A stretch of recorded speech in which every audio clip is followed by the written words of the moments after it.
and we'll get the lights coming on, the engine notes rise, they will go out any moment now, and we'll get the race underway. Good start by Ted Buell, good start by Ashkenaut as well, and Jan Erlache is going to be side by side as they head down towards what is the very, very fast run towards, and already we've got a wheel off, we've got a tyre off, we've got debris. We had one of the Linkicos that did not get away and was then hit from behind. So drama from the start as Ted Buell leads the way. The rest of the field battling through. I rather feel we go out with an interruption. We get a couple of battered cars off the road as they come down towards Lisboa. For the first time, Ted Buell trying to make good his escape. He's under attack there. Mikhail Ashkenaut to the outside line. He's not going to get through there.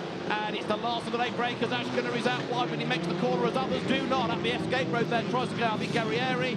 Others have to slow right down and limp through. But Buell hangs on to the advantage. That could have been a whole lot worse getting through Lisboa for the first time. They make it, and no they don't, because at San Francisco mayhem has broken out. The track is blocked. There's been more contact up the road. And Guerrieri's Honda, I think, is at the front of that, isn't it? Facing at 90 degrees to the traffic. Esteban Guerrieri has gone nose into the wall. Nobody else can get through, and the red flag is out. The race is being suspended on lap 1 in Macau.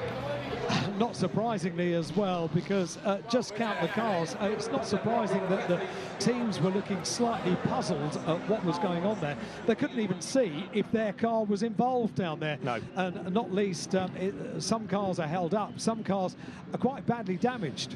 Let's just tick off the first incident. It was Marcin Hua that didn't get away on the grid, and most people got round him. He was, as you can see, clipped on the left rear corner, and so that's him done. So Marcin Hua is out of the race. And then... out of the car as well, I think. Yeah, indeed. Yeah. He'll be walking to the pit lane. But then we got them through San Francisco. Gary Kwok's car was the one that hit him, so that's the other one that needs retrieving. So that was one incident that was always going to need looking at. And then we got them to, what, turn 4, San Francisco. And it's all kicked off there. Possibly Guerrieri having, of course, been up the escape road, having gone out wide at turn 3 at Lisboa, coming back online and then being tagged and turned sideways. So many of us would arrive at this scene and think, right, where do we start? But they will do this incredibly quickly. Doctors going around to make sure that everyone is okay, and that being the most important job. But, you know, they've seen just about every kind of incident here, the officials and the track workers, the marshals, and they will know, piece by piece, we can get the cars apart, we can recover them to the paddock or to the pit lane, they can get back and restart the race. It is incredible. It looks, when you look on the screen, like an impossible and very long recovery from a situation like this. But I think it's fair to say these marshals are absolutely the best in the world for this incident. And look, it doesn't take long. You get the cork out of the bottle, and the rest of the field can begin to make their way around. Somebody has got somebody else's bodywork by the look of it. Somebody's bonnet stuck at the front. Guerrieri's car looks like that is not going to be able to get going. So the field getting through, now that the road opens up, drivers setting off, liquid spilt on the circuit being attended to as well. Which is the car that's further up the road? That's one of the Volcano cars, isn't it? That's either John Filippi or Rob Huff that's got involved in that. I didn't see which one it was. Yeah, Huff was ahead on the grid, albeit only by a row, but one of those, it must be Filippi, I think, because he's not got through the 4th sector, whereas Huff has. So I think John Filippi, Esteban Guerrieri are certainly two. You can see Filippi at the top of the picture. Guerrieri's car is the one facing the wrong way. So from that, this is the incident off the start line that's being attended to. We shall await news as to whether we go from the grid, from the original grid, or whether we go from the order as it is from the pit lane.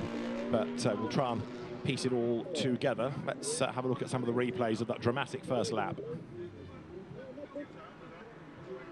So this is down at Lisboa. Ted Buell fending off Mikhail Ashkenaut, Norbert Mikelish third. And then look, Guerrieri on the brakes too late, goes wide, forces the Lincoln Co out with him.